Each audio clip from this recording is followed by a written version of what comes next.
Hello, Cherie Hansen here. I am sharing with you my mindfulness journey, which I've been taking the last 7 years to get to a place where I can see my thoughts arising and simply dismiss them as habits or old patterns. This blog was written on February 10th, and it's called February Blizzards and Expectations. This morning I drove to the Lakeland Gallery, where I sometimes volunteer a shift in the gift shop.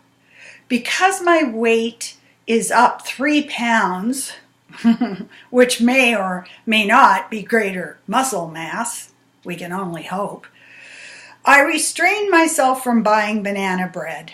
Instead, I just headed home, chipped away at the ice fort surrounding my car, and had a nap.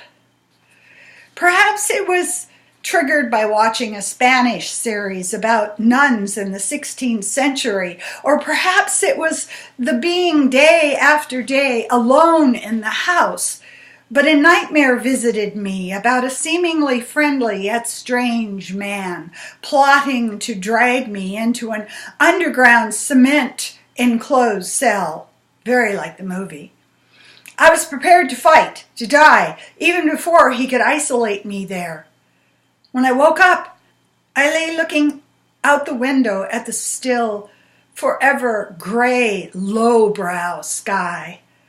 The unbroken similarity of one day blending into another impressed itself upon me.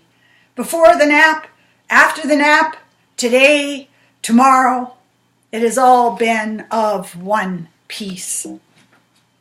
Internet addiction is the only distraction and relief. I follow others' lives while lurking in the background, watching them get engaged, take parents to the hospital, finally saying goodbye to the companion pet that has been by their side for over a decade or more.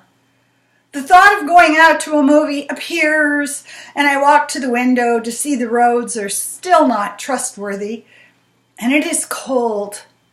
It is cold early and late.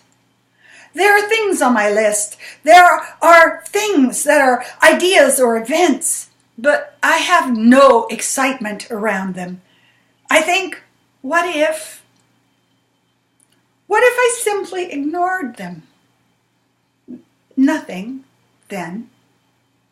Nothing. Last year I had guests coming and going, money was coming in, but I was recovering from a long illness. This year I am healthy, if 3 pounds heavier, and the scourge of boredom and unbroken dependability is upon me. I roll over and read my latest book, knowing that now is not always now, helps me.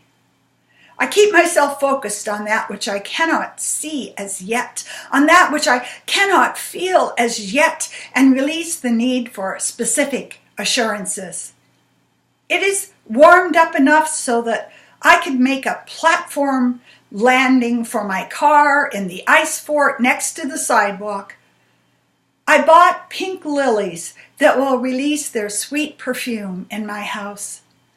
I am no Marky Mark singing good vibrations at this point, but one thing for sure, something is always coming in life. The fruition of my thoughts and my actions is ripening. And I hold on to that thought. Something wonderful comes when you least expect it. Because now is when I least expect almost anything. Thank you.